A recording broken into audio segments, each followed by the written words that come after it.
लोकसभा आम चुनाव 2024 से जुड़े इस वीडियो में आपका स्वागत है। ये वीडियो चुनाव के समय या चुनाव से पहले आपके सामान्य जानकारी के लिए बनाया गया है। बाकी जो आपका प्रशिक्षण आपके जिला स्तर पर या जहां भी आपका प्रशिक्षण हो रहा है उसको महत्व दीजिएगा, उसमें ध्यान से सीखने की कोशिश कीजिएगा। अगर फिर भी कोई कमी रहती है तो आप ये वीडियो देखकर वो कमी दूर कर सकते हैं।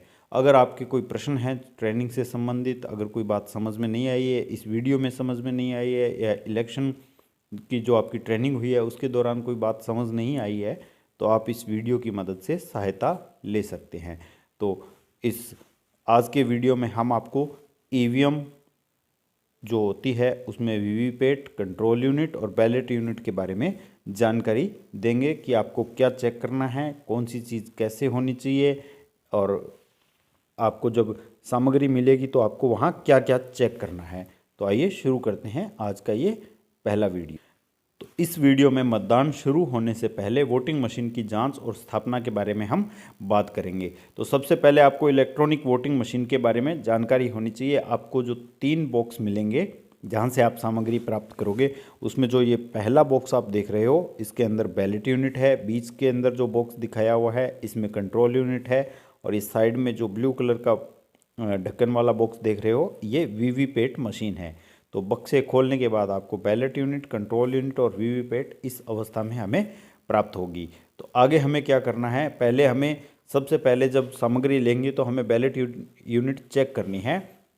इसमें सबसे ऊपर देखिए प्रदर्शित अंक यह दर्शाता है कि कितनी मतदान यूनिट काम में आ रही है। अगर 16 से ज़्यादा उम्मीदवार हैं नोटा सहित तो आपके बैलेट यूनिट 1 से ज़्यादा हो जाएगी।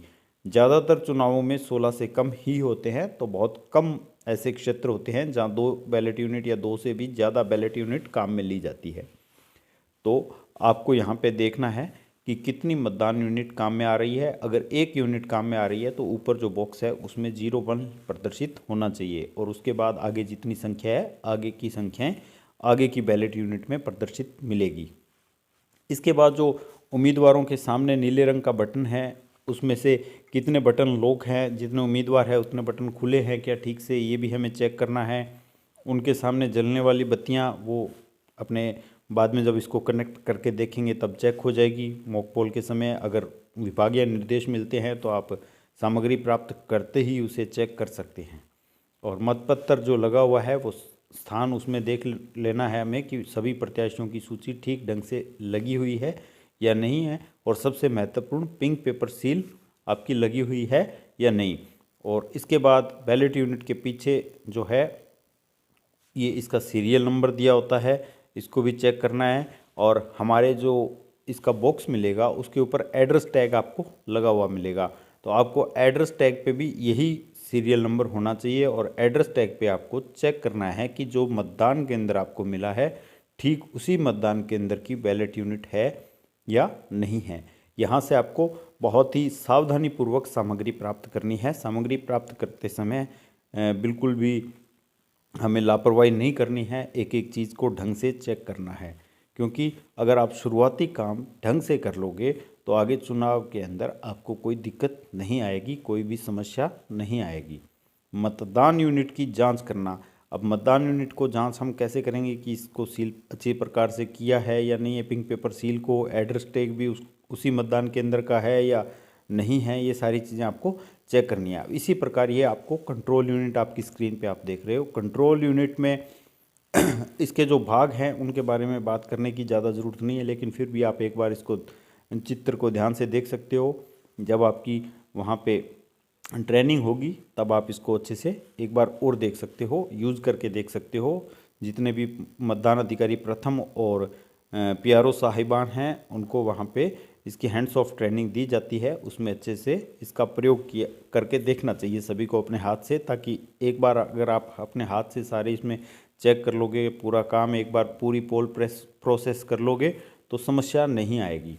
तो कंट्रोल यूनिट के भाग है, डिस्प्ले है, पावर ऑन लैंप है, battery section, pink paper seal, close button cap, total button, इस side ballot button, result section, candidate set section, BG lamp और क्रम संख्या। तो यहाँ भी हमें यही करना है सामग्री प्राप्त करते समय कि हमें एड्रेस टैग वगैरह सब चेक करना है। कंट्रोल यूनिट का जो रिजल्ट सेक्शन है उसके अंदर CRC वाले बटन होते हैं, जो हम ज़्यादातर CRC करने के लिए आपको बोला जाता है, क्लोज, रिजल्ट और क्लियर। इसके अलावा एक प्रिंट बटन होता है, वो हमारे काम का नहीं होता। कंट्रोल यूनिट का बैलेट खंड है, इसमें टोटल और बैलेट बटन 2 ही बटन होते हैं। और कंट्रोल यूनिट का जो पावर ऑन ऑफ सेक्शन है उसके अंदर आप देख सकते हो एक तो जैक लगी हुई है, जिसमें एक साइड रेड और एक साइड ब्लैक कलर के निशानी दी हुई है, ताकि आप इसमें जब जैक लगाएं तो रेड की तरफ रेड कलर वाला बटन और ब्लैक की तरफ ब्लैक कलर वाला लगा के अच्छे से आप इसमें चेक कर सकते हो, लगा सकते हो। ऑन ऑफ बटन भी इसी सेक्शन में है। अब हम बात करते हैं सबसे महत्वपूर्ण अंक की, जो सबसे ज़्यादा सेंसिटिव है, आपको बार बार बोला जाता है, वीवीपैट है, उसको बहुत ही ध्यान से हैंडलिंग करनी है। इसके पीछे जो आप बटन देख सकते हो, ये अभी वर्टिकल मोड में है, ये ट्रांसपोर्टेशन मोड नहीं है।